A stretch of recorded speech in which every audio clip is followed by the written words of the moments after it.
Welcome everyone to the second in a multi-part webinar series on Department of Veterans Affairs, VA, and Department of Defense, DoD, career paths, which is jointly sponsored by the ABCT Student Membership Committee, as well as the ABCT Military and Veteran Psychology Special Interest Group, or SIG for short. Today's webinar will highlight clinically focused careers in the U.S. Department of Defense and Department of Veterans Affairs. My name is Shannon Blakey.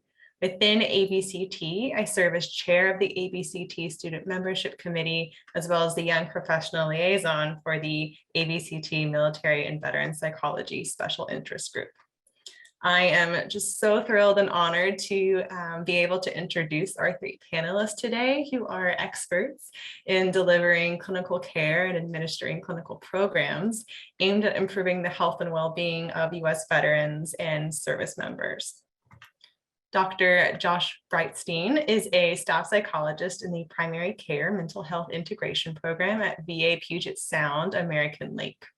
He earned his PsyD from the Georgia School of Professional Psychology, during which he earned a U.S. Army Health Professions Scholarship. He completed his internship and postdoctoral fellowship at Madigan RB Medical Center and served active duty from 2007 to 2011, completing one combat deployment to Iraq as a psychologist assigned to the 85th Combat Stress Team. He then worked in the First Soldier Center Medical Home on Fort Lewis before joining the VA healthcare system. So he has many experiences which he can share during the panel today. Dr. Ryan Landahl is the Assistant Dean for Preclinical Sciences in the Office for Student Affairs at the Uniformed Services University of the Health Sciences, where he's also an Associate Professor in Family Medicine. He has served on active duty with the U.S. Air Force for 10 years, which included deployment as a survival, evasion, resistance, and escape psychologist. He's currently a major in the Air Force Reserves, providing clinical services to active duty service members, dependents, and retirees at Shaw Air Force Base. He also conducts research on military sexual and reproductive health, as well as other topics. And finally, Dr. Tracy Walden is a clinical health psychologist and the chief clinical officer at the Cohen Veterans Network, which is a national network of mental health clinics serving military, veterans, and their families. She received her PhD from Drexel University and served for 24 years as a psychologist in the U.S. Air Force, retiring in the rank of colonel in 2017. While in the Air Force, Dr. Neil Walden was their director of psychological health and chief of behavioral health, and served in other clinical, teaching, and leadership positions. Dr. Neil Walden is actively involved in the professional community and serves on various advisory boards and journal editorial boards. Finally, I would also like to acknowledge and thank Dr. Tiffany Sim Wong, a neuropsychologist and rehabilitation psychologist at VA Palo Alto. Dr. Wong had kindly agreed to be a panelist in this webinar, but scheduling difficulties unfortunately prevented her from joining us today. But to Drs. Breitstein, Landahl, and Neil Walden, thank you all so much for donating your very valuable time to share your experiences with trainees and early career professionals who are attending today's webinar to discuss your experiences with clinically focused career paths in VA and DoD. To just get us started, attendees, as you're watching, will kind of begin by hearing each of our panelists' career paths, some of maybe their key or main points of wisdom they'd like to share and main experiences. But as you listen, please do consider questions you have for the panelists.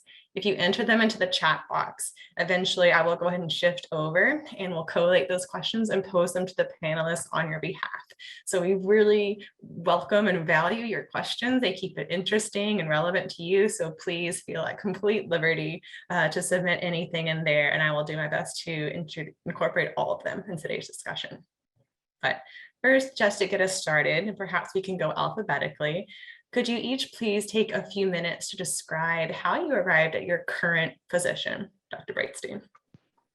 Well, thank you very much. I greatly appreciate the opportunity to provide my story. And so currently, I work as primary care mental health, part of the primary care mental health integration team at American Lake. And my interest in primary care psychology actually started on internship when I was at Madigan. when I was active duty, I had an opportunity to train with a clinical health psychologist as part of a primary care rotation. And I purposely chose that rotation.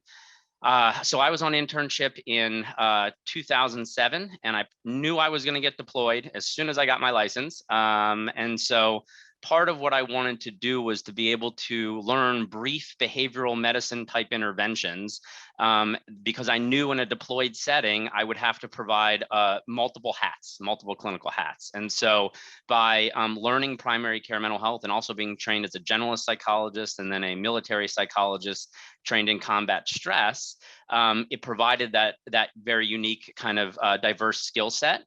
And so when I was deployed, it came in handy, quite a bit.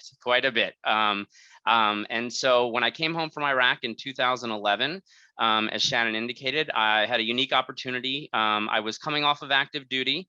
I wanted to stay in, but my wife was like, if you stay in, we don't want another deployment. And so I came off active duty, and about 6 months into when I came home, which I came home in March 2011, I had an opportunity to stand up the first Soldier Center Medical Home at Fort Lewis with the 17th Fires and Triple Nickel Brigade, where I was one of the only primary care psychologist on a multidisciplinary team. And that was a wonderful opportunity. I had an opportunity to see the clinic grow, and I left in 2015 to come to the VA. And came to my current position for multiple reasons, which I'll share a little bit later, but had a great opportunity to follow my previous internship director, Dr. Burton Kerr, who became the PCMHI section director. And that was one reason why I wanted to come to the VA. Also, I always wanted to not only serve, but also help veterans. And I felt like I needed to stand in shoes as an boots as an active duty Army psychologist to be able to serve veterans effectively. And I'm grateful for that opportunity. Thank you, Dr. Brightstein. And Dr. Landahl, same question for you. How'd you get to where you are now? Well, whenever I talk about my career path, I really feel like I just wandered aimlessly into here. And for many years, that actually made me feel like a huge imposter, because I was like, I feel like I'm a driven person. But when I reflect on different junctions in my career, a lot of it has been a target of opportunity. And what I've come to realize with all of that is, I fundamentally, my goal in life, professionally and personally, is to use psychological science to make the world a better place. That has been what has guided me. It's what's fascinated me about the study of psychology since I was 16 years old, is that we have so many ways that we think about understanding human behavior, and psychology really tries to approach it from a scientific lens, which I think is really unique and fascinating. And so I went to my undergrad at University of North Carolina, and I wanted to graduate with honors. So I started doing research because that was a requirement to graduate with honors. And as I was doing research, I was like, wow, this is about how you use science to make the world a better place. Awesome. I want to go to grad school. And my advisor, my mentor at the time, I knew how competitive clinical psychology PhD programs were. So I was like, oh, maybe I'll take a year off. I don't know. He's like, why don't you give it a try and apply this year and just see what happens. And so I applied, and I was fortunate enough to be selected to be trained at the University of Miami with his old advisor and go to work. And so my plan then was to be a child psychologist, academic, right? I worked with Mitch Prinstein and Annette LaGreca, who do all this work in peer victimization and cyberbullying and social anxiety and depression. That was my dissertation, right? So the plan was to be an academic psychologist specializing in children and adolescents. And in my last year of graduate school, my partner and I, we decided to start a family because I didn't want to kind of, keep pushing all those major family milestones down. And so now we had a 1-year-old daughter, and we were sort of trying to figure out, okay, how do we make all this work as a family? And I just was like, well, let me go on the internship website and see, APIC site, and see what are internships in the kind of mid-Atlantic region, because that's where my partner's family is from, that's where I'm from. So we said, okay, we'll try to geographically get there. I applied in the height of the internship crisis. So for those of you who aren't aware, about 10 years ago, 1 in 4 students didn't match to an internship, and like 60% of them only matched to APA accredited internships. It was really a scary time to be an intern applicant, particularly when I was coming in only 4 years out and I didn't have as many clinical hours and all those things. And so I'm looking, and I'm now geographically limited, and the Air Force pays 4 times what any other civilian institution was going to pay for internship with healthcare benefits. So I was like, okay, I'll look into that. My grandfather was the Navy, and I think he kept trying to make me think about it. And I was like, no, not the right fit. But finally, this time around, I was like, all right, let me look into it. And what drew me to it was just the fact that not only was it great pay benefits, I mean, yes, work-life balance is really important, but it was also an opportunity for leadership. I had done a lot of work with the APAGs, you know, APA's graduate student work, and I liked the idea that as I worked more and more in APA, just how impressed I was with the leadership training that the military gave you, the leadership opportunities that the military gave you. I was like, wow, I looked at it like a postdoc, right? It was going to be a 3-year commitment. I do my internship and I do 3 years. And guess what? I don't have to move anywhere. I have to move there, but the military will move me. I don't personally have to move anywhere. I don't have to apply again. I don't have to worry about that. And I'm going to get this leadership training. And if all I leave after that is with, you know, board certification and licensure and leadership training, wow, that'll be a great experience. So that was kind of my meandering, and I meandered back into academia, which I was very fortunate about. There just happened to be an assignment open at the Uniformed Services University when I was at that point when I could make some decisions in my career, and so I was able to come back and do more part-time clinical work, do research. Opportunity presented itself to move into university administration, and so now I get to do a little bit of everything, and I'm working actually on my own private practice now. And so there's sort of, it's been kind of an opportunity. So for me, I think my kind of tidbits are really about do good work where you're at. The military has a lot of sayings like grow where you're planted, right? So, you know, I didn't want to go to Shaw Air Force Base when it came up as an assignment, and then I was kicking and screaming when they said I had to move. So, you know, do good work where you're at, focus on the 25-meter target right in front of you, getting good clinical training or whatever it is, and then just be open to what opportunities are going to be in front of you. And if you're doing good work and you're focusing on that, there are going to be those opportunities that are going to come. And I feel very lucky in that regard. That's excellent. Thanks, Dr. Landahl. And Dr. Walden, you've had such a successful, exciting career. Can you give us a little bit of a background of how you got to where you are? Yes, thanks. So I'll start with just a few things that I felt have been instrumental throughout my career. And it's one, having great mentors. When I was in graduate school, my mentors were Art and Christine Nazu. I'm still very dear friends and colleagues with them to this day. And they were actually the ones who they knew that I had a strong interest in health psychology, and they knew about the Air Force's health psychology fellowship. And they steered me in the direction of the Air Force. At the time, I didn't realize that I'd have to join the Air Force, but that worked out for me. So in addition to having great mentors, networking, meeting people and networking, being active within the psychological and mental health community, finding opportunities to really branch out, join APA committees, join ABCT committees, and SIGs. I've been active throughout my entire career, and there are lots of ways in which you can do that. And so really seek those opportunities out. I think it's also important, and it has been for me, to, I don't want to say that you should say yes to everything, but maybe say maybe, and then think about it. There are a lot of things that I've done in my career. I'm a woman from Philadelphia. I grew up in Philly, went to graduate school in Philly, thought that I would stay in Philly or close to Philly, and have lived all over the country and in Korea. And I never thought that I would do a remote tour in Korea. So a tour in Korea without my family. And I got the opportunity and I was like, discussed it with my husband and I went to Korea. But it led to other great opportunities for me. And so, don't turn down opportunities right away. Not every opportunity will work for you, but consider those opportunities and think about how they could possibly fit into your life. I think it's also important to, so mentoring, networking, lifelong learning. Lifelong learning is so important.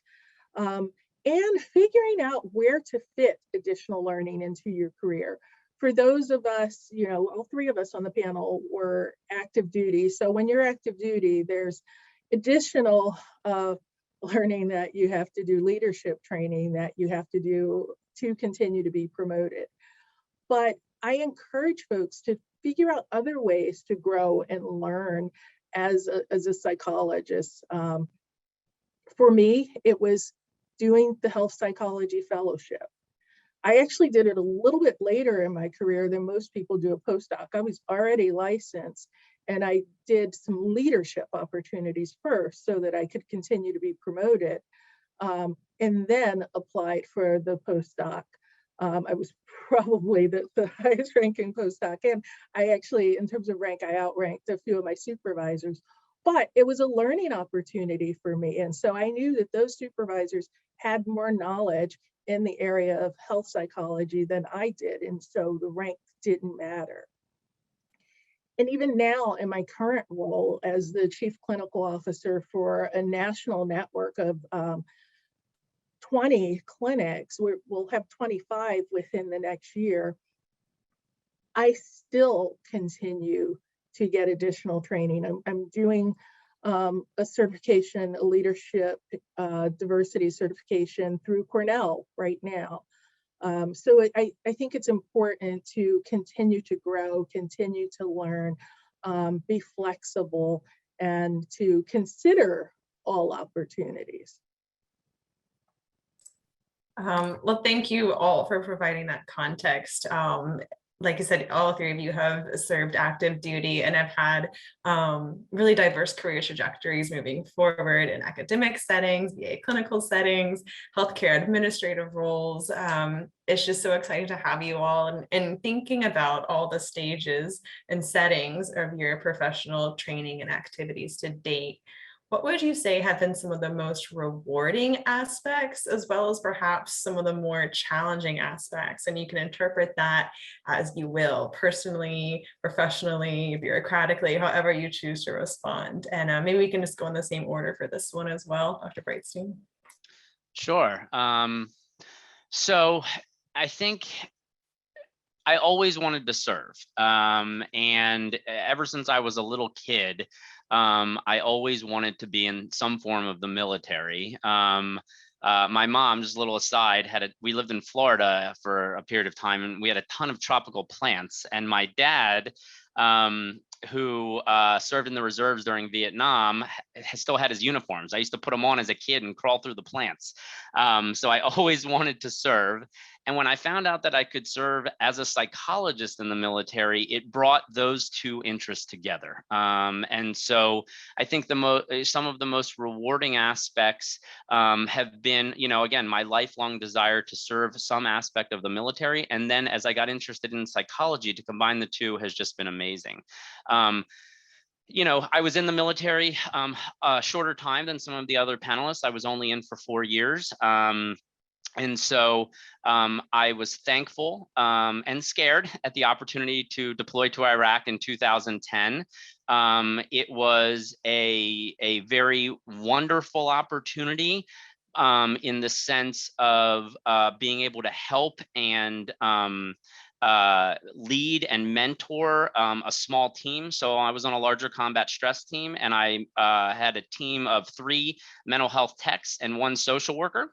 And we were in charge for the mental health care of over 5,000 military personnel when I was in Iraq and when I was in northern Iraq. And so exciting, yet daunting. And so I think one of the rewarding but challenging aspects is, you know, especially if you're going to go into the military, be prepared to be a self-starter.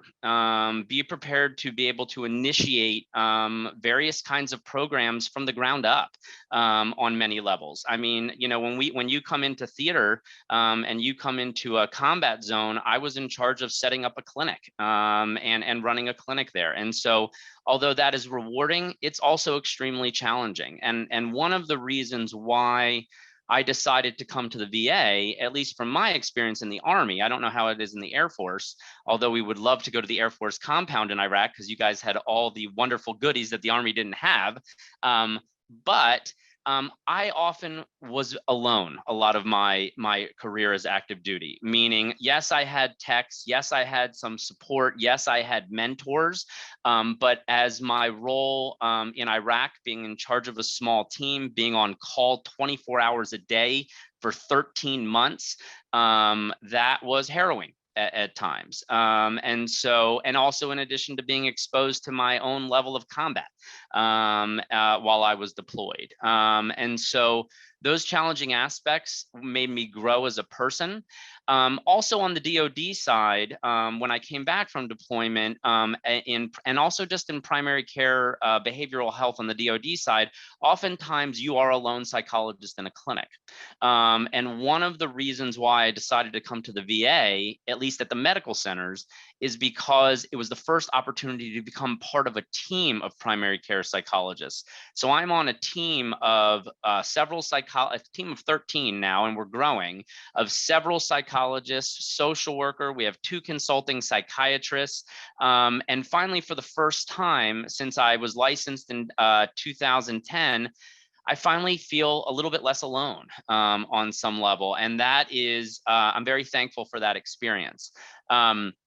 I think one of the really rewarding aspects of my current job in primary care mental health is that oftentimes we are the first stop in a veteran seeking mental health care. There is still such a huge stigma out there, as many of you may know, regarding mental health care. And if I can be a first stop and to provide brief interventions to help people understand that we are not scary wizards that they call us, you know, we are here to help them, and we are here to help them integrate more effectively back into society.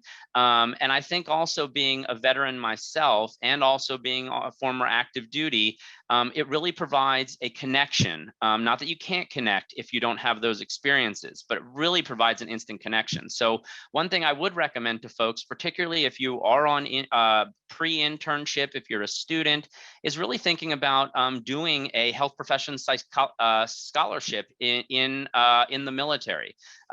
When I was in 2004, when I applied for the Army Health Professions Scholarship Program, it was one of the only scholarships offered. I'm not sure if other branches offer scholarships. I assume they do now. And so you may have more opportunity there, but it really laid a wonderful groundwork for me to be able to come into the military and to be able to serve more effectively. And also they pay for a portion of school. So it's very rewarding in that regard. Dr. Landahl. Yeah, it's always great to hear everyone's thoughts. You know, so I would say the most rewarding. So it's interesting. I came from this perspective. I was a child psychologist who wanted to be an academic, and I remember my training director, you know, had thoughtfully and actually read my application on internship, which was a nice thing, because he asked me. He said, "Look, you have a great CV for an academic child psychologist. This is going to be an adult focused, at least at the start, clinical internship. Help me understand what you're looking for here, right?" And so I was, you know, a little nervous about making that transition, you know, to the Air Force and what it was going to entail.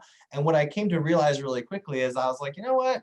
There's actually not that much difference in some ways between the military and the civilian. There are absolute differences. I think one of the challenges occupationally is you start just adopting military culture without realizing it. And so whenever you start talking about flash to bang and people are like, what are you talking about? And you just don't notice, right? But the reality is I very quickly was like, look, In academia, you have assistant, associate, and full professors. You have a department chair. You have all this hierarchy. There are these rules you got to follow. You got to get permission if you want to do outside work while you're a graduate student. Like it very naturally felt like much more of a natural transition than I thought. But at the end of the day, the mission was so meaningful, right? It was like, I thought about internship. I'm like, yeah, I was seeing a ton of patients. I was working, my butt off. I was getting a lot of training. I was getting a lot of good corrective feedback. And it sucked. Internship was terrible. It was super stressful, like all internship year is. And then I got to go home at the end of the day and say, wow, I took care of our nation's heroes. Like that's not a bad day, right? Like at the end of the day, all things equal, because most of them were, I got to do something really fulfilling. And you get to do some of the amazingly cool things and stretch yourself in ways you wouldn't have imagined, right? I remember hearing people say, deployment's the most professionally rewarding, just like Dr. Brightside said, the most professional rewarding experience. And I was like, yeah, right. There's no way I want to deploy. And I got short order tasked to Afghanistan with like a week notice. And man, I would go back there in a heartbeat. I know my family may not feel the same way, and I may not want to be there all the time, but it was an amazing professional and personal experience, and I'm so grateful for it. So, I think that there's so many rewards in terms of the leadership opportunities. I don't think 10 years, well, it's a little bit longer than that now at this point, but 10 years, but feels like I'd be an assistant dean if I was not, if I hadn't had the leadership training in the military, right? There's just all of these phenomenal opportunities that's opened up. And again, at its core, it's such a meaningful mission, all things being equal. I think the challenge is whether you do a more veteran-focused career or a military career. At least if you end up working for the VHA or the MHS, right, the Military Health System or the Veterans Health Administration, most of the time you're going to be interacting with a large bureaucracy, and the large bureaucracy is going to care about you to some extent, but at the end of the day, it's a large bureaucracy. It's going to care about itself. And so again, I love the Air Force. I care about the Air Force, and I certainly believe in service before self as a core value. But for me, one of the reasons I transitioned out is because it got to a point where what was going to be best for my professional growth and development and what was meaningful to me personally, professionally, and what the Air Force had in mind weren't in alignment anymore. And that was a tough thing to sit with, right? There was definitely some imposter syndrome of, well, is it me? I'm just not good enough to do what they think I should be doing. Is it, how do I sit with that idea of what's really important to me? And I think that's part of the thing that our veterans who are going through transition deal with in general, right? Is where does their service fit when the service no longer is the right fit for them or no longer needs their service, right? How do you then take that experience and move from it? So, I think that's just something that I will tell you that on the other side, it's phenomenal. I'm like, wow, this is great. So it was a little bit of a stressful couple of months figuring out health insurance for the first time as an adult and all that other stuff. But now I'm like, I've got the flexibility and the experience, and I'm happy. But I think that was sort of that transition of working within this large system that is very explicit about that, but is absolutely there. Yeah, thanks. The tension of that change and being able to hold a lot of positive regard for a system that is no longer part of your path moving forward, and how to balance those two. So hopefully folks will have some follow-up questions with that they throw in the chat here before too long. But Dr. Neil Walden, you have worked in many settings. What have you found to be the most rewarding as well as perhaps most challenging aspects of your work? So I'm going to start with the most challenging first. There were a lot of challenges, and Dr. Brightstein mentioned a few that I wrote down that really sat with me. Deployment. When I deployed, my youngest son was 1 year old, and I missed his first birthday because I was at pre-deployment training, and so I deployed for 8 months with the Army. So I was living with the Army, Josh. It wasn't that pleasant. And so that was really challenging. And when I did the remote tour to Osan Air Base, Korea, my oldest son was 4 years old. And so I missed some time in both of my children's lives. as well as when I did a fellowship later in my career, because earlier in my career, I didn't have children. I had my children a little bit later. You know, doing a fellowship is intense. And so what I found was really challenging, and something that I would encourage everyone to think about, definitely as much as you can, plan out your family's, you know, planning to fit with your career, which I thought I was doing, but then if things creep in or new opportunities present themselves. And so for me, it was really important to really identify ways to still be a part of my family, even when I was away, or when I was there and I was doing a fellowship, which required tons of reading, you know, lots of clinical work, but I would get up really early to do my reading on a Saturday, and then I'd have the rest of the weekend with my family. And so just figuring out how to make those things work. When I was deployed, we had to stand up a clinic. We had to stand down a clinic in one area of Iraq and then stand up a clinic in another area. And so that was really challenging, figuring out how to do that. And so it really is, you know, I go back to my graduate school training and problem solving. And so I felt like I was doing some problem solving therapy with myself and trying to figure out, how do I make this work? But, you know, really being flexible, and those skills that I learned while I was on active duty really helped to translate to the position that I'm in now as we continue to build out our network. When I first joined Cohen Veterans Network, we were at 8 clinics, and now we're at 20. And so we've had to continue to build that out. Something else that was really challenging for me, and Josh, you mentioned this, and it was being alone. And so as you progress in rank or in your career, there are times where you may feel really alone. And for me, you know, I retired as a colonel, and so I continue to advance in rank, in which there are fewer and fewer of you. And I'm a female, and so even fewer of us. And so, you know, being comfortable with being alone, but also networking with individuals. When I was in Korea, we had a network of all of the psychologists who were stationed, Air Force psychologists that were stationed within the Pacific area. And we would talk on almost a daily basis, which helped us stay connected and are still connected, you know, 20 plus years later. Another challenge for me was having that military cultural competency. You know, I shared, I initially had no intention of joining the military, but then, as you can tell from a 24-year career, they had to basically like pull me away. It's like, no, I decided to leave when I felt like it no longer met the needs for my family as well. But that, for me, it was 24 years later. But really learning about the military, and we talk about cultural competency, and I hate that term competency, because it sort of implies that you attain it and then you're done.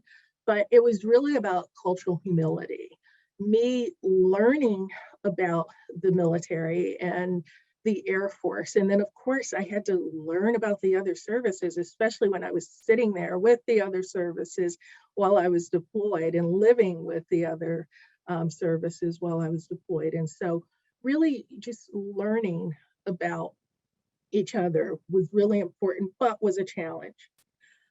Now then, going to the most rewarding, the diversity of experience. The diversity of experience has been such a reward, and I feel so fortunate. I had the opportunity while on active duty to teach. I was faculty at the United States Air Force Academy, teaching their undergraduates. As a result of that opportunity, I had opportunities in the civilian sector to serve as an adjunct faculty, and I was adjunct faculty at USIS many moons ago. Um, so having those opportunities was extremely rewarding for me. In addition, while I experienced some success within the military, sharing the success of the people who I worked with and the people who worked for me was incredibly rewarding. And I loved that. And then I think it's just been a huge reward, everything that I've learned from the military, which has really helped me to continue to grow and led to the position that I'm in now. I was very fortunate. I landed very well when I retired from the Air Force. I retired at a point where I felt like it was better for my family to stay in this area. My husband is a civilian, has been a civilian my entire career, followed me around, and it was time for me to stay put so that he could continue to grow in his career. He's a GS employee, was able to transfer it sometimes, but in the position he's in now, he didn't really want to. And I needed to stay put for my kids as well. But the military, just everything that I learned gave me an opportunity to land in this position and continue to give back in a meaningful way. So that's all I have. Those are all incredible responses. And now we'll kind of just keep it fluid, and whomever wants to jump in or piggyback can. But Dr. Neil Walden, you touched on a point that I think a lot of, well, at least within my limited purview, folks who are considering a military psychology career or a VA psychology career or the other sister disciplines, social work, counseling, etc. Some people have a lot of military culture infused in their family background, or have had, dreams of serving when they were younger, and other people. And I'll say, like myself, I was new to the whole military system and culture when I started internship at VA Puget Sound in Seattle. And so we're all on our journey of seeking and continually paying attention to military cultural humility. What sort of processes are most helpful for you all, and what would you recommend for early career folks or students who are really wanting to do their best but don't maybe know where to start? How about Dr. Brightstein's military cultural training, which Shannon got from me yeah, I mean, that's the one thing also that's been a wonderful opportunity for me, is because of my background, I have had an opportunity to train all incoming interns and fellows that come at least through American Lake, although Shannon had an opportunity, because I taught up in Seattle as well, the opportunity to talk about military culture and the experience of military culture is multiple cultures within the same culture. And there's so many umbrellas to military culture. What I think one thing that was important for me, again, yeah, my dad was in the reserves, from 1968 to 1972. He never set foot in Vietnam, but we definitely did have that background. Both my grandfathers served in World War II, and so I think that I had those backgrounds. But I think what other panelists have said is just the willingness to learn, and the willingness to not talk the talk when you don't know how to talk the talk. I think that's the biggest thing, because veterans will and active duty, if you're working in the DoD setting, will sniff that out in 2 seconds, and they'll size you up in 2 seconds, because that's what their job is. I think if you can, have an opportunity like I did, if you are still a student in graduate school and you can apply for a military scholarship, again, from my perspective, serving on active duty allows me to be a better veteran psychologist, a psychologist for veterans. But by no means do you have to. And if you do not choose the route of service prior to and just going to the VA, again, I think it's important to a willingness to learn and a willingness to be proactive. Read about, veterans or service members in different conflicts. A great book to mention is a book called Rule Number 2. It's about a combat psychologist, Heidi Kraft, Navy psychologist, who served in Iraq in 2003, 2004, the early days of Iraq. If you want to know about what a military psychologist does, at least at that time, I read that while I was in training. That was a profound book for me. There's also other great books. One of them, another book that stands out to me to recommend, is a book called Matterhorn. It's written by a Dr. Carl Marlantes. If you want to know about what ground combat in the jungles of Vietnam is like, read that book. I mean, you will have a visceral experience while reading that. And I think it's important, especially if you're not going to do the military route, that you learn how to stand in veterans' boots of those of different conflicts. Because if you come on internship and you just start working for veterans for the first time, although Dr. Breitstein's military cultural training is amazing, it's not going to be enough. And a lot of stories are going to be shocking. They're going to be gut-wrenching. And having some mental preparedness for that and reading about that, I think would be very, very, very helpful. But again, at the end of the day, it's a willingness to learn. There are so many, so just to highlight with my department at the VA, even though I'm in primary care mental health, I'm in the mental health service line. There are, I don't know the exact number, but there's, at least 70 to 100 psychologists probably throughout the mental health service line. Maybe my number is a little high. There's only 4 that have ever served on active duty, me being one of them. And so that highlights how many people come to this career because they want to serve, but you don't have to serve prior to be an excellent and an effective veteran mental health professional. And on the DoD side as well. Yeah, I'd have to say, Rule Number 2 is a part of the course that I used to teach on military cultural competency. It's a great read. I really approach this much like any other culture. I mean, we're doing so much great work in our field right now, really thinking deeply about our personal context, about the lenses and privileges that we hold, and about understanding how the intersectionality of different gender identity, sexual orientation, racial and ethnic identity shape profoundly who we are. And I think the military culture is like that in many ways. I think it's a very heterogeneous culture, right? Again, just like we would never try to paint with broad brushstrokes what all male experience or all women experience or all people of color experience, the same is true for the military. It's an intersecting culture, right? My experience as a white male is very different from Colonel Neil Walden's experience as a Black female, even in the same service, even in the same career field. So, I think that when we think about all the tools that you are developing in graduate school to develop cultural competence with anything, I think it's why do we not approach it with the same lens, right? I don't have the experience of the vast majority of my patients and clients. I will never be able to understand someone's full personal context, but I know how to actively listen, and I know how to come to a space with the humility, help me to understand. And I think that idea about veterans sizing you up, all of us do. And those who come at it with, I know everything because I took a class, or I know everything even because I served, right? I promise you, if I go into an operator community, right, and I'm like, yeah, I know everything. I was a SEER psychologist. I soared the 20th Fighter Wing. No way in heck those guys are going to bond with me, no matter how much I've served alongside, right? So it's again, I think it's about taking a step back and looking at the military just as the way you look at many other things that are an important part of someone's identity, because it absolutely is, right? It definitely shapes my lens, and my identity is different because I served in uniform versus I didn't. Just in the same way as my religious beliefs, my sexual orientation, my gender identity shape how I view the world.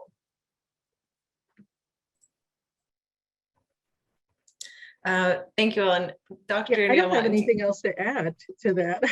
Yeah, so lots of nodding, and yeah, thank you all for sharing. And Dr. Neil Walden, you have a specific question directly mapping onto your experience, and so I'll just read it here as submitted from an Air Force student at USUHS. I've heard about command track and clinician track, in the military, and you had said that you retired as a colonel. So how did your day-to-day look different as you moved up the ranks? And how did you develop those leadership skills while balancing your clinical duties and responsibilities? Yes. So of course, as you move up in rank, it's the same as if you were, in the VA or in academia. You're going to see fewer clients or patients. And so my day-to-day, as I continue, when I was a captain, I saw a lot of patients, did some admin work, had some opportunities to get involved in other things, process improvement. That was also a time when I was able to get more involved in research. And so, when I was a captain and a major, I worked with Dave Jobs, and we piloted the cams at Peterson Air Force Base where I was stationed. So, so again, you can have that flexibility. You just need to figure out how to fit it in to your schedule. But as I became a major, fewer hours of patient care and a little bit more of administrative experience and responsibilities and personnel, managing your people, supervising individuals more. Of course, those leadership responsibilities increased as my rank increased. However, I always continued to see clients. Throughout my 24 years, I saw patients in patient care the entire time. What I had to do is figure out how to make that work in my schedule. And so, for instance, when I was a lieutenant colonel and I was a squadron commander, I saw patients in primary care. So I'd been trained in primary care previously during my fellowship, and had actually managed that program for the Air Force. And so that was a perfect fit. Plus, it gave me such great buy-in with my folks. So, the primary care docs were working for me and they're swamped down there. And the fact that they could refer a few clients to me, I got some huge brownie points as a commander. So, and it was just a nice way for me to continue to stay involved specifically within my profession. And then even when I was a colonel and doing primarily administrative work and policy work, I still saw patients. I went over, I'm here in Northern Virginia, and so I was working at the Defense Health Agency and assigned to the Pentagon, but I would go over to Andrews Air Force Base in Maryland and see health psychology patients every week. And so it's really just figuring out how to balance things. Sometimes, when I got to a new position, it might take a few months of me figuring out my new role before I could jump right back in to patient care. But I made sure that I was able to do that. In terms of the leadership skills, there is some leadership training that you get in the military, but for me, it was really about, reading, talking to other mentors, friends of mine who were psychologists who were a few years more senior in rank than me, talking to them, talking through situations with them. And so just really maintaining a really good network of leaders. But then also recognizing, some people have things that work for their leadership style. And so I see you can learn from the good and the bad. You learn what things you want to incorporate into your leadership style and things that you don't want to, or that you might want to modify. I did not join the Air Force thinking, I'm going to stay in for 20 plus years and be a colonel. I thought I was going to do my one assignment and get out. But I continued to get opportunities that I thought were worthwhile enough for me to stay in. And so I just really kind of balanced it and figured it out as I went along. Thank you. And thank you also to our attendee who submitted that question. I really encourage those of you who are on, you saw I read them anonymously.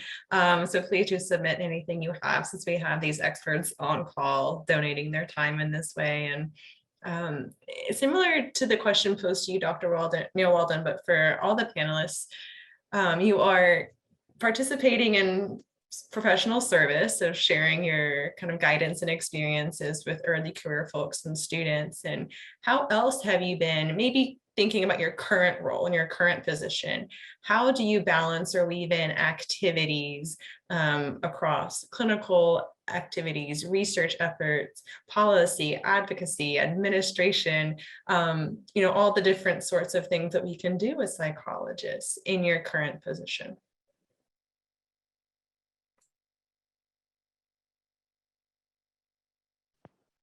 I was going to say healthy boundaries, I think, are really important, and not biting off more than you can chew, so to speak. I think that's really, really important. And also, I think, so one thing that I've very involved in within American Lake up here in Washington is QI.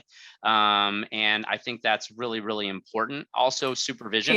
Can you define that for our people? Yeah, who are quality less improvement. So quality process improvement. So looking at various aspects of things going on within the clinic, trying to develop various, not research projects, but various process improvement projects to improve those processes. And I think that's really important. I also think that supervising and the way and supervising interns and giving back, not only because of my experience and helping them understand military culture throughout their rotation in primary care mental health has been important. But the other thing is not looking at those activities as extra things, looking at those activities as an extension of being a psychologist at the VA. And so I think that's really important, because if you look at those things as extra, they're going to seem stressful. It's going to seem like one more thing, not that they're not stressful, but, again, doing a little cognitive therapy on yourself. It's really important to look at all of those various activities. And there's many more that I'm going to do as I grow. Right now I have a 6-year-old. And so, different than some of the other panelists, I didn't have children when I deployed. But now having a 6-year-old, I also recognize I can't also add in teaching. I can't also add in working possibly at a private practice 2 Saturdays a month. Those are all things I want to do, and so having that healthy boundary and know that, I'm only, kind of 10 years post-license. I'm still kind of early, mid kind of career, and not that those opportunities aren't going to be available to me down the road. I need to make them available to me. But right now, this is what I can handle. And I think that's really important.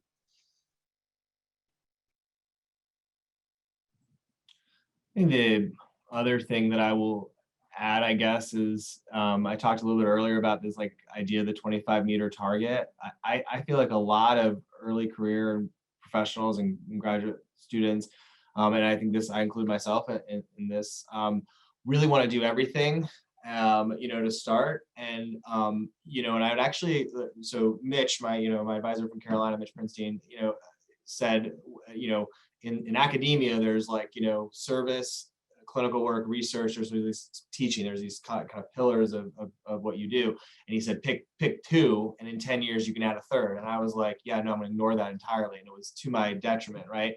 I would really encourage you to focus on doing really well at what's right in front of you, I never wanted to be a clinician, right? So it's ironic talking to this clinician panel, that was not the interest for me.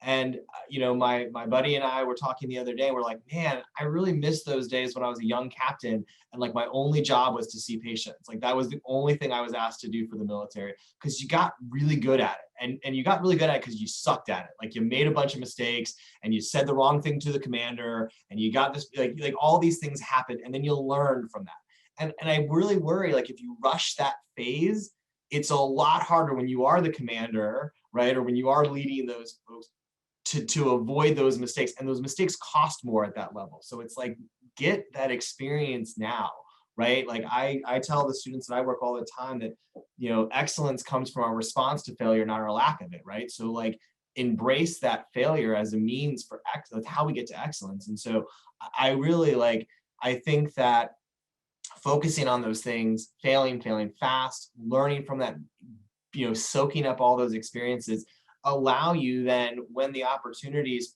present themselves, to start to move into teaching and administration, command and leadership, all these other different things. You have such a solid foundation. And whether that's clinical skills or research, right? I mean, both are things you're learning in graduate school, right? You have those solid foundations to build upon. And I think that's so important.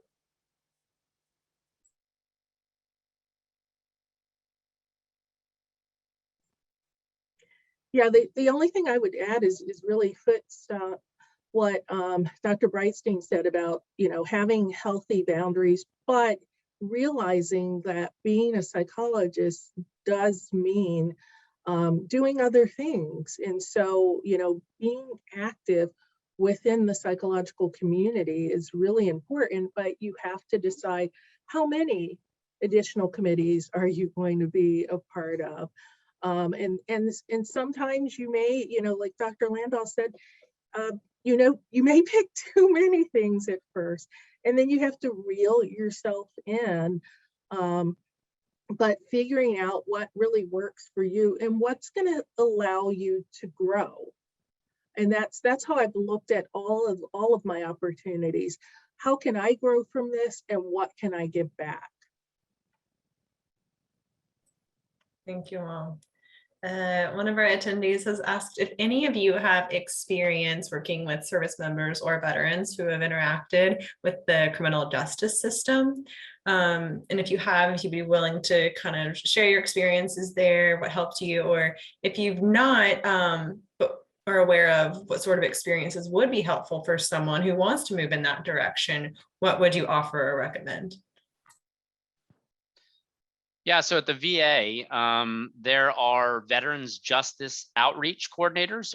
Predominantly, those are social workers, and they interact with veterans in the criminal justice system in advocacy. They try to help them get veterans into a veterans court, a veterans treatment court, to get it out of the criminal justice system and helping them focus on treatment. I don't know if those VJOs actually do treatment or it's mostly advocacy. From my experience, it's mostly advocacy. And so I'm not sure if because a lot of the treatment is then, court ordered. I don't know how much of that happens on the outside, but definitely being a VJO is a wonderful job at the VA. Predominantly, again, in my experience, seeing those that are VJOs, predominantly social work and advocacy. I'm not sure how much treatment they get, but that's a great opportunity at the VA. Within our clinics, because our clinic, we're a nonprofit, and we see individuals regardless of ability to pay. And so oftentimes that may be the veteran who has gotten themselves into some difficulty and are coming through the Veterans Court. So our outreach coordinators work with the Veterans Court system, and they refer individuals to our clinic. Some of the predominant issues that we often see is substance misuse. So getting training in substance use disorder treatment, as well as anger management. So, and then having a good knowledge, or at least working with someone like case managers who can assist with the other needs of these particular patients. Because oftentimes they have other needs like, financial insecurity, job insecurity, food insecurity. And so being able to then refer them to someone to get those other needs met is extremely important.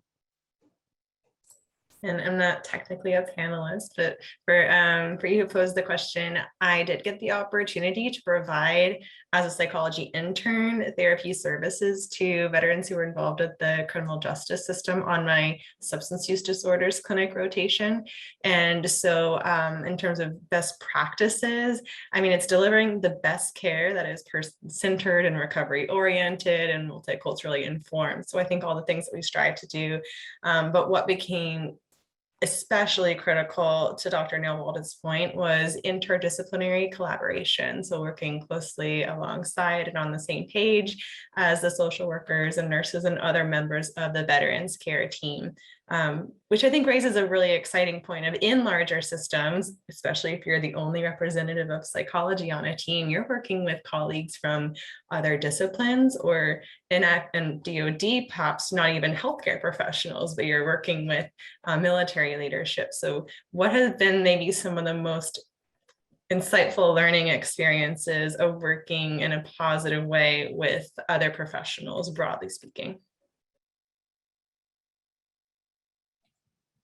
I mean, I'll jump in and say, I think that the other professionals are actually easier to work with in these large systems because we're all one team. Like I sit on this interprofessional professional primary care like working group for the APA, and one of the things that they talk about at that like high level is how psychiatry and psychology can't like play nice in like the civilian infrastructure, and I'm just I'm so lost because I'm like, my psychiatry colleagues and I were the same rank. Maybe they get a little bit more bonus pay or something. I just pretend I don't know about that. And you know, for the most part, like, you know, it's a very collegial atmosphere. So, I mean, I think to me, you know, what do we know about how do we work across different things? We focus on subordinate goals, right? And so, you know, I actually think that there's lots of things that are challenging with managed care or in big organizations, but for me, that's one thing that we do really right. We all have we have a shared goal, and we have a lot of the same language, and so it's really,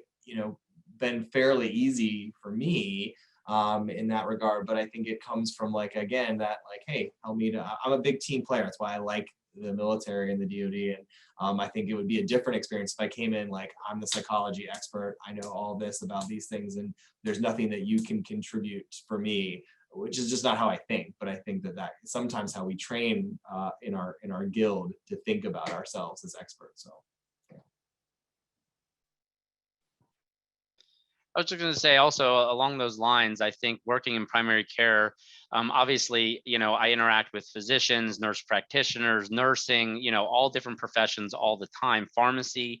And so I think there's still a pretty big stigma and myth about what a psychologist can offer. And so in my role, you know, one thing we try to push in our clinic is, you know, trying to get away from just traditional mental health referrals from primary care physicians and helping them understand how we can really provide an excellent a behavioral intervention to help with blood pressure management, you know, or chronic pain management or sleep management. And so I think throughout my career, you're always working to break down stigma, because I still think even physicians that work in a primary care setting, there's still this myth that psychologists only can provide mental health type treatment, and we are just so much more diverse than that. And helping them understand that, I think, is really helpful, and also helping them understand how we're not these scary wizards, you know, how we can help them meet their patients' goals in a mutual way, is exactly why I work in primary care mental health. And that's why I love it. So.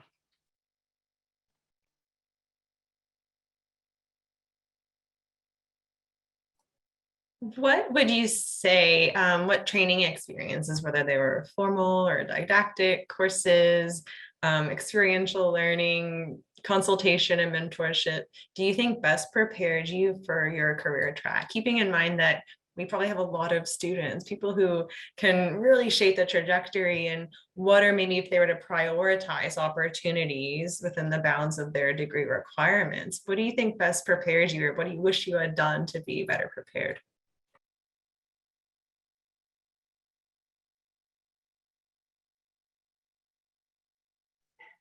I would say that within all of my training, it was all, and this sort of goes back to the previous question about, you know, working within that multidisciplinary or interdisciplinary framework. And so within all of my training, I had that opportunity to do so. And especially during my postdoc, which was in health psychology. And I think it really helped me to even better understand my role as a psychologist in the overall health and well-being of my clients. Um, and I just really, I really enjoyed that opportunity to learn from the other disciplines. So that's what worked for me. I was also going to share, I think, a diversity of practicum experiences. And so for example, for me, when I was in graduate school, and this is when I got I didn't get the scholarship in the beginning. I got the Army scholarship already 3 years into my program because I got a 2-year health profession scholarship. So when I got that, I knew I was on the track to becoming an active duty psychologist and likely deploying because of the era that I joined. And so I looked. I got a diversity of experiences. I worked at a vet center, which was an excellent experience. It's an affiliate place where combat veterans and those with military sexual trauma can get behavioral health care out in the community. I worked there. I also worked as on a practicum experience at North Georgia College and State University at their military school. So I worked in the counseling center, but every student, not every student, but majority of the students at the university were on track to in ROTC. So I had an opportunity to work there. And so I think just the diversity of experiences that you can get, if you have an opportunity to do a practicum at a MTF, military treatment facility, do that. And so I think that's really important, because one of the other things that I think I didn't emphasize in the beginning, I wanted to mention was, when you, and those of you that are on that track already understand, one thing that is a really important thing to learn about working with active duty or veterans is that when they are trained in the military, they break them down to a degree where they lose their individuality oftentimes in basic training. And part of that is to help them survive in combat. And part of what happens also there also is a sense that I can only experience neutral emotions or anger. And when they leave the service, oftentimes they're not built back up to understand that they're individuals again, to understand you're a human, you can feel, it is okay. And so a lot of my work at the VA is normalizing. A lot of veterans for example, if they get anxious, they're in school, they get anxious about a test, they see that as something is wrong because they were never allowed to experience anxiety. And so without knowing some of that and having some of those experiences, you may over-pathologize patients. And so a lot of what I do is a lot of normalization, helping them understand that you are now human. It is okay to feel. And I think that has been an important part of my learning experience.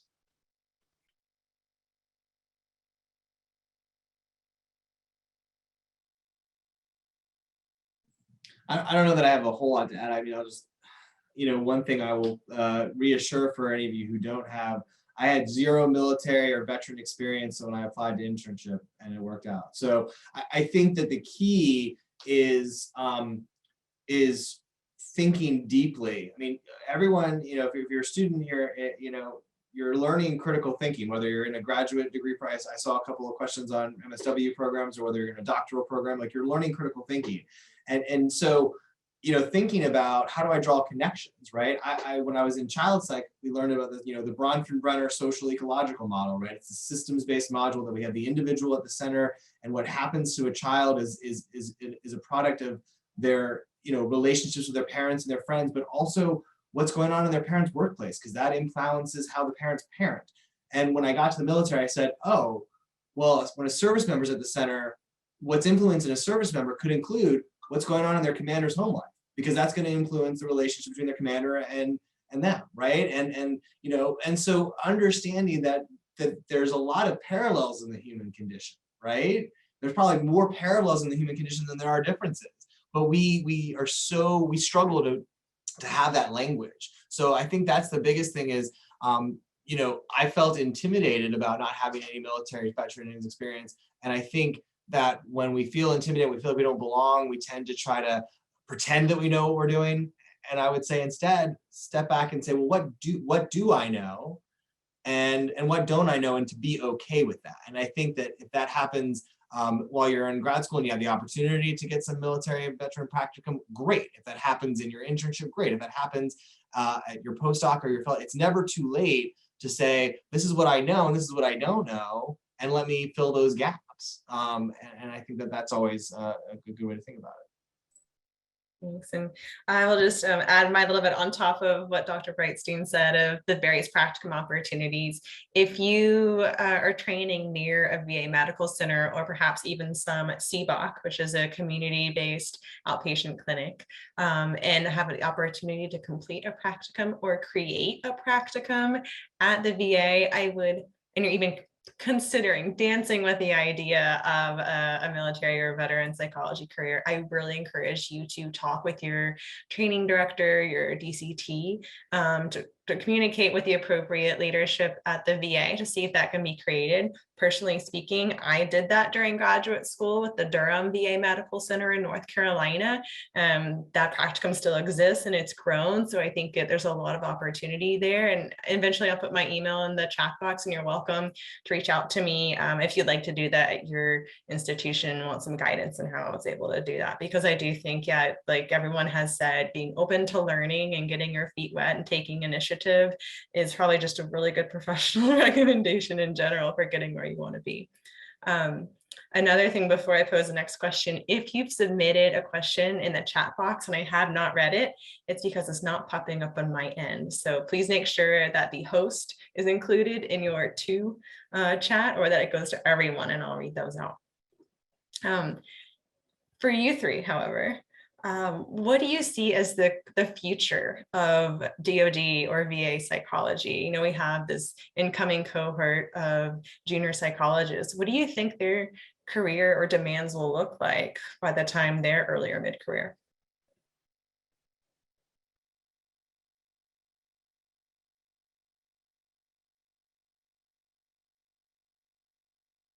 I should have warned you to bring your crystal balls before coming on the panel. I'm just thinking about, some of the current challenges and how I suspect that those will continue. We're seeing an increased need for mental health across the nation. And then, currently related to the pandemic, people are wanting more flexibility in their work environment. And so that's leading to a lot of turnover within the mental health field. They're calling that this time period the Great Resignation.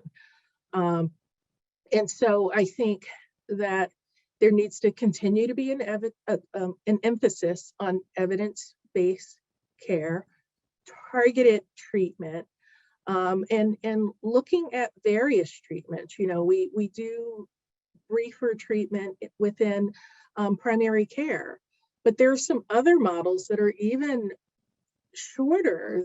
I was working or talking with someone from SUNY Stony Brook, and they do a single session consultation model, which is a really interesting way to decrease waiting lists and give people some initial skills to hold them over until you're able to,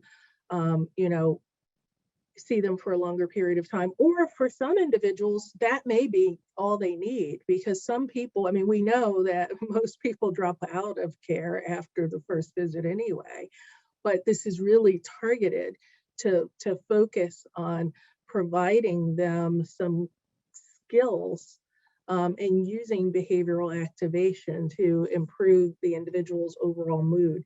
So I would say definitely, continuing to grow clinically, look at targeted treatments.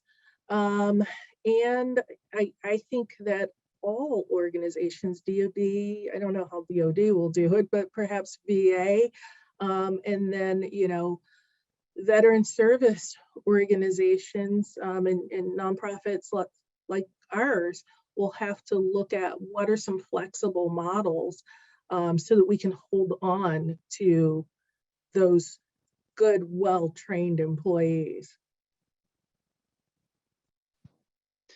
I think one thing just to highlight too as well, just really quickly, is that, so for example, in Washington, where I am in the Seattle-Tacoma area,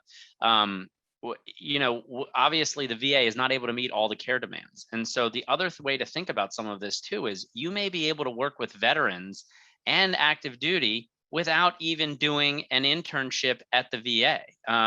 There is such a need for more robust community care of people that have experience in providing behavioral health care to veterans in private practices, similar to the Cohen Clinic, what they're trying to do, but also in private practices as well.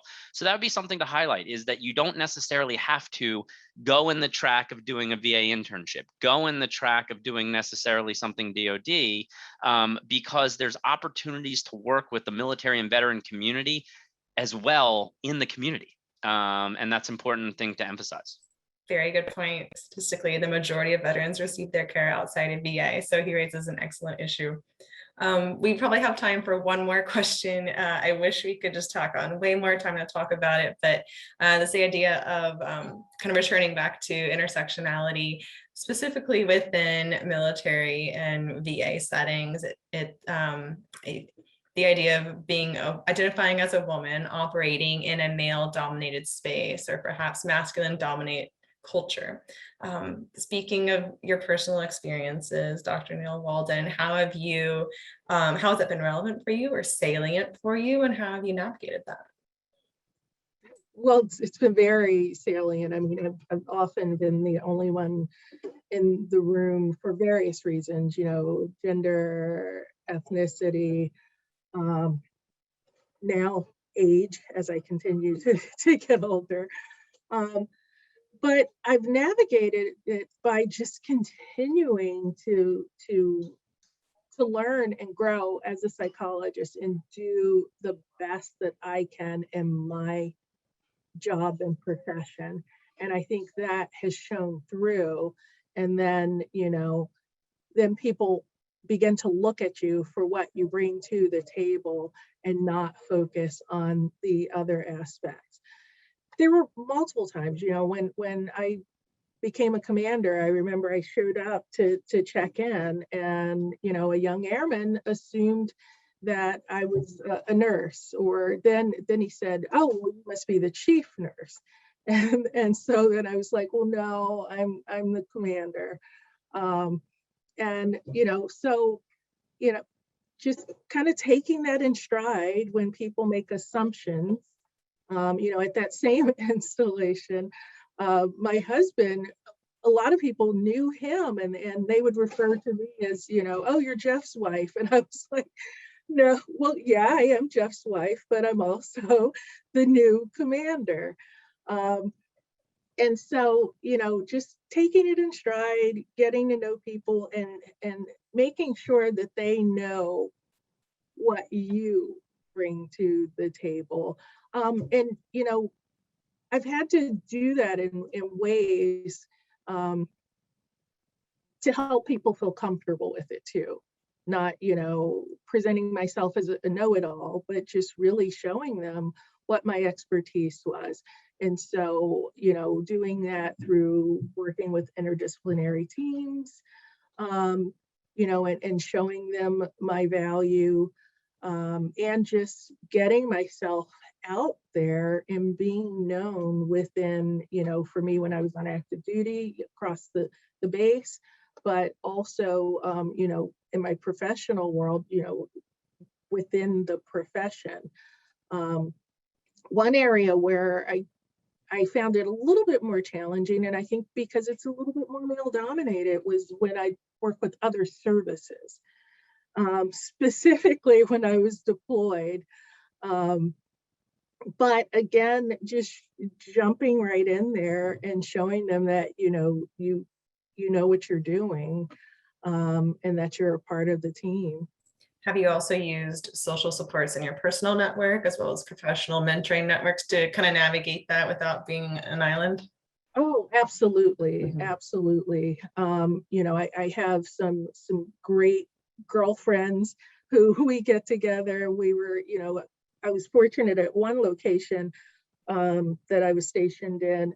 Most of the leadership were females, which is rare, but it's also within a medical group, so not as rare. And so that was a time where I was really able to learn from these other mentors, many of which who were more senior than I was.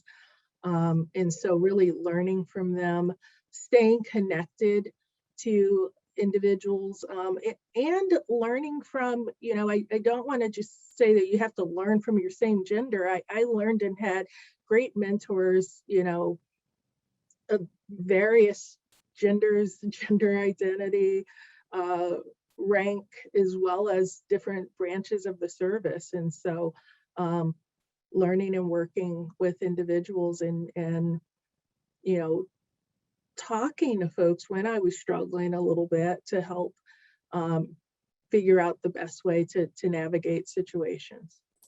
Well, thank you for that. And I totally agree as an early career women psychologist that good mentorship can come from anyone if they're a good mentor. And at the same time, like in other areas of identity, representation is so key. And so thank you for all you do, whether it's intentional or not, in that role for other women in maybe more junior positions, and just for honestly sharing your personal perspective on an important but personal question. I'd also like to just thank all three of you so much for donating your time. The time really flew by, and we want to respect it by making sure we wrap up when promised. But I think on behalf of all of the attendees who are here, and there are many, so thank all of you for tuning in.